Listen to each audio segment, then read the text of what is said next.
Porque um decreto assinado pelo presidente Jair Bolsonaro e pelo ministro da Economia, Paulo Guedes, autorizou estudos sobre um modelo de privatização das unidades básicas de saúde, AS, UBSS, via programa de parcerias de investimentos. Os pacientes normalmente recebem atendimento primário e acompanhamento de doenças crônicas nas UBSs. A medida foi criticada por integrantes da oposição que protocolaram um projeto de decreto legislativo para assustar os efeitos da canetada. Diante da reação negativa, a Secretaria-Geral da Presidência alegou em nota que a medida não representa qualquer decisão prévia, pois os estudos técnicos podem oferecer opções variadas de tratamento da questão que futuramente serão analisados pelo governo federal. O órgão da Presidência ainda afirmou que as pesquisas podem alimentar o governo com informações sobre a situação das UBSs do país. Thaís Oyama, vamos lá, começa você essa tarde. Paulo, para mim isso virou um assunto não pela notícia em si, mas por causa do que é, na minha opinião, uma enormemente exagerada reação que a notícia causou. Olha, vamos ver direito o que diz o decreto, que já chamaram de medida arbitrária, repulsivo e tudo isso. O decreto simplesmente autoriza a discussão da elaboração de estudos de alternativas de parceria com iniciativa privada para a construção e modernização das UBSs, que são nada mais, nada menos que os postos de saúde que a gente vai, que as pessoas vão quando se sentem mal, antes de ir para os hospitais, etc. Então, é apenas uma discussão, uma autorização para a gente começar a estudar alternativas, para que a iniciativa privada eventualmente participe da construção física, né, ou operação desses postos de saúde em moldes ainda a serem discutidos. Então, é muito diferente de dizer que o governo Bolsonaro está ameaçando privatizar o SUS, fazer todo mundo pagar pelo atendimento que hoje é garantido pela Constituição, é gratuito, como garante a Constituição, né?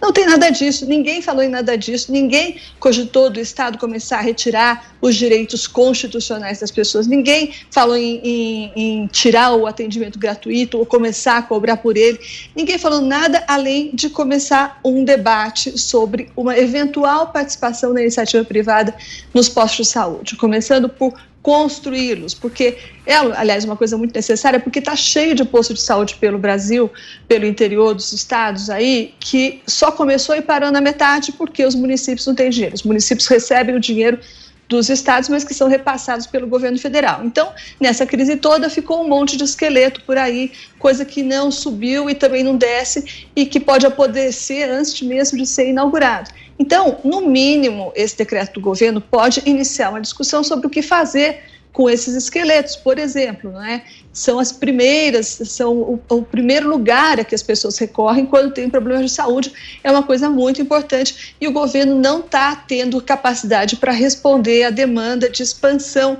desses postos de saúde. Então, não estou dizendo que seja uma solução a iniciativa privada, mas, gente, apenas um debate que começa, né? Eu não vejo nada demais. O que eu vejo demais e de muito ruim é a oposição entrar com, desde já, tem uns 3 ou 4 projetos de lei aí que a oposição deu entrada para sustar o decreto, ou seja, para interditar o debate. Eu nunca vi uma coisa dessa, para interditar um debate. 3 ou 4. A Maria do Rosário, por exemplo, chegou a dizer, a deputada Maria do Rosário, chegou a dizer que o governo quer desmontar o SUS e condenar milhares de brasileiros à morte.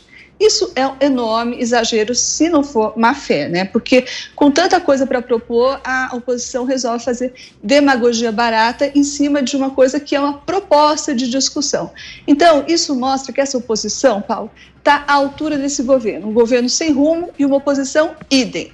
Aí, dito isso, é claro que o momento que o governo escolheu para baixar esse decreto, um momento de pandemia e que uma segunda onda, inclusive, pode chegar aqui, e a forma também como esse governo resolveu baixar esse decreto, que não tem nem a assinatura do ministro da Saúde, né, do Ministério da Saúde, é tudo pelo Ministério da Economia. Então, tanto o momento quanto a forma são deploráveis, mas esse desastre de timing e de estilo do governo Bolsonaro, isso aí já não surpreende ninguém. Vai lá, Constantino. Olha, Paulo, essa história toda tem que usar Shakespeare aqui, né? Muito barulho por nada. É ridículo. A reação que eu estou falando, né, é patética, mas mostra bem o que se transformou, no que se transformou a nossa oposição e uma parte até da mídia.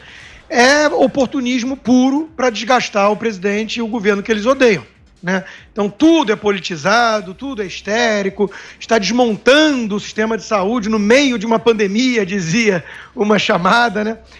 E tudo isso é ridículo. Olha, quem dera que o governo quisesse, de fato, seguir adiante com uma espécie de privatização do SUS. Eu, como liberal, seria totalmente favorável. Aliás, aqui nos Estados Unidos o risco é o contrário, né? O Partido Democrata, cada vez mais radical, quer o SUS. Então, que não existe aqui, né? Então, veja, chamou atenção aí a reação da turma, né? Sempre vem a esquerda radical junto com os seus artistas e intelectuais, entre aspas, por trás, né? A turma que frequenta o Sírio, o Libanês e o Einstein, falando, defendam o SUS e por aí vai. Até a Anitta se manifestou, né? É um negócio patético. Olha, o governo não conseguiu nem privatizar ainda os Correios. O secretário Salim Matar saiu frustrado com a quantidade de obstáculos que são criados pelo sistema para impedir privatizações. E alguém acha a sério que está na iminência de ocorrer uma privatização do SUS no Brasil? Olha, isso sim é um não debate. A história da vacina obrigatória é o debate, até porque agora o deputado Aécio Neves já está propondo, inclusive, o ostracismo para quem não se vacinar, né? Já está projeto de lei já. Então, esse é o debate. Agora, privatização do SUS, isso é um não debate. Isso é grita, isso é histeria, isso é oportunismo puro, distorção, né, do que está sendo proposto, que é um estudo para ver ali a operação das UBSs e o que pode ser melhorado eventualmente com terceirização, com transferência para a gestão privada de algumas coisas da operação numa PPP, o que não tem nada a ver com privatizar o SUS. Repito, quem dera. Tem um livro, Welfare of Nations, do James Bartholomew, que ele faz um grande estudo num capítulo sobre essa coisa de saúde, e ele mostra lá os diferentes sistemas, modelos, Singapura, Suíça, Austrália, né? Olha, o modelo melhor não é o SUS, tá, gente? Não é. Nós temos a pergunta do dia aí, cada um vai responder. Eu acho que é o seguinte, não existe nada tão caro como esses serviços gratuitos oferecidos pelo Estado.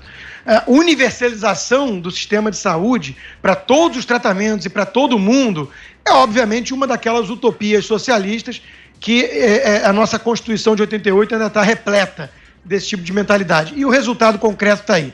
Falta leito para todo mundo, o serviço é uma porcaria, o troço fracassou. Vai lá, Josias.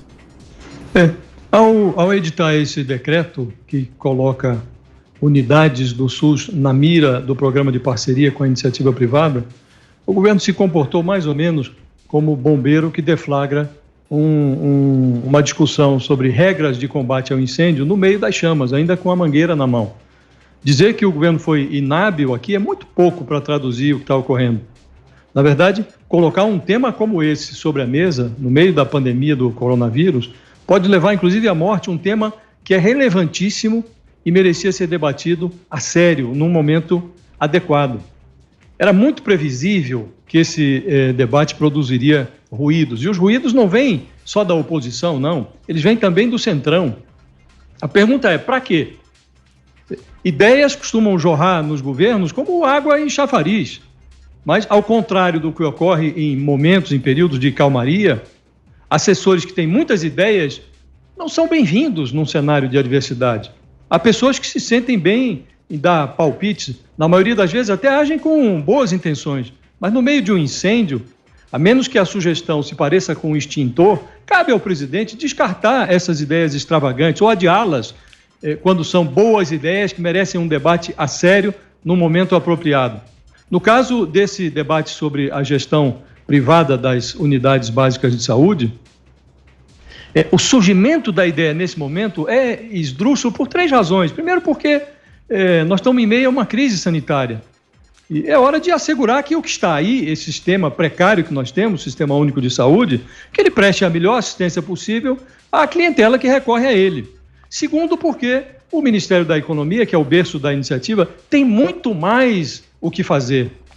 E terceiro, porque a chance de algo assim ser aprovado no Congresso do modo enviesado como está surgindo, é nula. Então, o governo está gastando tempo e energia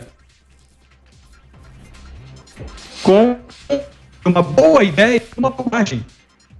O Brasil está vivendo uma emergência. O cenário é de emergência. Faltam vacina, dinheiro, empregos. A vacinação dependeria de uma coordenação.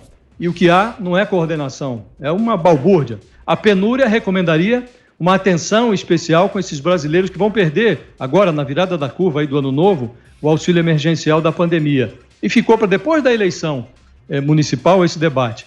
O desemprego deveria inspirar reformas que restaurassem a confiança do investidor privado. E as reformas estão empacadas no Congresso. Diante desse quadro, o presidente Bolsonaro e o seu principal ministro, o Paulo Guedes, acharem que seria uma boa ideia queimar esse debate sério sobre a gestão privada de unidades de saúde num momento como esse, isso passa, francamente, passa uma ideia de falta de rumo.